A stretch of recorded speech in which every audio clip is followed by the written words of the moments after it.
اکثر لوگ کسی نوع کے معدوم ہونے کو اچانک اور کبھی کبھار ہونے والا واقعہ تصور کرتے ہیں، مگر حقیقت میں معدومیت ایک معمول کا عمل ہوتی ہے۔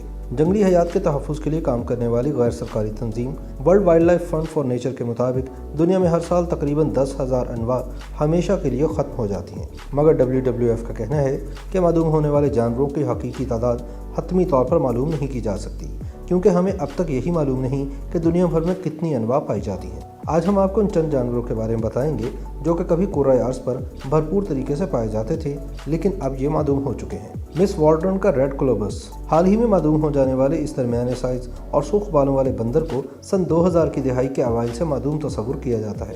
گھانا اور آئیوری کوسٹ کی سرحد پر رہنے والا مس والڈرن کا ریڈ کولوبس سب سے حیرت انگیز جانوروں میں سے ایک تھا، کیونکہ اس کے انگوٹھے نہیں ہوا کرتے تھے۔ بڑے گروپوں کی صورت میں اونچے درختوں کے اوپری حصوں میں رہنے والا یہ نرم مزاج جانور انسان کی جانب سے جنگلات کی کٹائی کے سبب اپنا طرز زندگی تبدیل کرنے پر مجبور ہوا۔ جب جنگلات سکڑنے لگے تو ریڈ کولوبس کے گروہ بھی چھوٹے ہوتے گئے، جس سے ان کے لیے شکاری جانوروں کا خطرہ بھی بڑھا اور آپس میں افزائش نسل کے سبب جینیاتی کمزوریاں بھی فروغ پانے لگیں۔ یانگتزی ریور ڈولفن بیجی کہلانے والی چین کے یانگتزی ریور ڈولفن دنیا کے قدیم ترین ممالیہ جانوروں میں سے ایک تصور کی جاتی تھی۔ سن 2006 میں معدوم قرار دی جانے والی یانگتزی ریور ڈولفن ایک پھیکے خاکستری رنگ کی ممالیہ تھی جو سمندر میں تیرتے اپنے کزنز کے مقابلے میں نسبتاً کم پروقار دکھائی دیتی تھی۔ اس کے سادہ سے جسم کے نیچے انتہائی ارتقاء یافتہ ایکو لوکیشن سسٹم موجود تھا، جو کہ دیگر ڈولفنز کے مقابلے میں کہیں زیادہ برتر تھا۔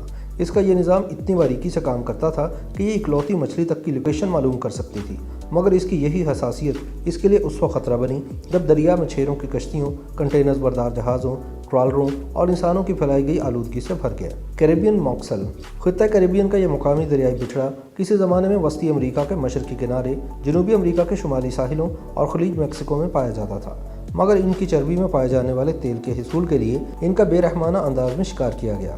چونکہ ان کی غذا بننے والی مچھلیوں کے بے تحاشا شکار کی وجہ سے بچ جانے والے دریائی بچھڑوں کے لیے خوراک کی کمی ہو گئی تھی، انہیں آخری مرتبہ سن 1952 میں جمیکا اور نکاراگوا کے قریب سرانیلا کنارے کے قریب دیکھا گیا تھا۔ الاباما پکٹو یہ معصوم سے نظر آنے والا سیپ سن 2006 تک امریکی ریاست الاباما کے دریائے موبائل میں پایا جاتا تھا۔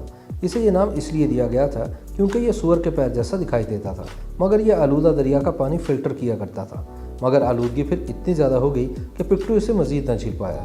اس ننھی سی مخلوق کے خاتمے نے پانی کے بارے میں کئی تلخ حقائق سے پردہ اٹھایا ہے، جو فیکٹریوں کے زہریلے مادوں سے آلودہ ہو رہا تھا اور دریا کے ساتھ رہنے والے افریقی امریکی برادری میں ہلاکت انگیز بیماریوں کا سبب بن رہا تھا۔ ڈوڈو سب سے مشہور مگر معدوم پرندہ ہونا شاید ایک عجیب سا اعزاز ہو، مگر ڈائناسور کے علاوہ ڈوڈو ایک طویل عرصے سے معدوم ہو چکی ایسی نسل ہے جسے سبھی جانتے ہیں۔ کارٹون کردار ڈیفی ڈک جیسے دکھائی دینے والا یہ پرندہ کسی زمانے میں جزیرہ موریشس پر رہا کرتا تھا۔ اڑ نہ سکنے والے اس پرندے کے فطرت میں کوئی شکاری نہیں پائے جاتے تھے۔ جب انسان موریشس تک پہنچے تو اپنے ساتھ دیگر جانور اور گوشت کے لیے اپنی بھوک بھی اپنے ہمراہ لے کر آئے۔ ان کے سامنے ڈوڈو زیادہ عرصے تک باقی نہ رہ سکے۔ آخری ڈوڈو 18ویں صدی کے اوائل میں ہلاک ہوا۔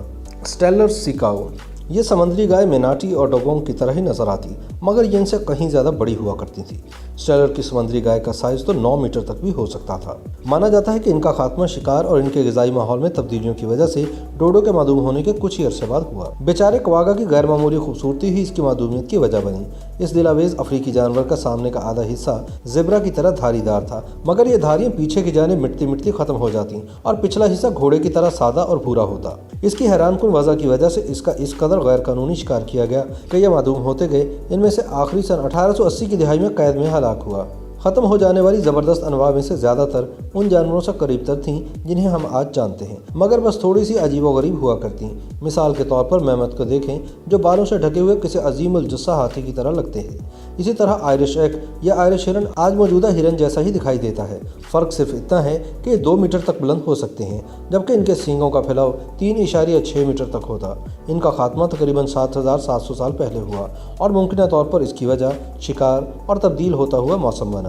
سفید دم والے عقابوں کو 20ویں صدی کے اوائل میں برطانیہ میں تقریباً معدومیت تک پہنچا دیا گیا تھا، مگر زیادہ عرصے کے لیے نہیں۔ تقریباً 2 میٹر تک پروں کا پھیلاؤ رکھنے والے اس شاندار پرندے کا برطانیہ میں کئی سال تک بے رحمانہ انداز میں شکار کیا گیا، مگر خوش قسمتی سے سفید دم والے عقاب یورپ میں دیگر جگہوں پر بستے تھے اور انہیں برطانیہ میں دوبارہ متعارف کروانا ممکن ہو سکا۔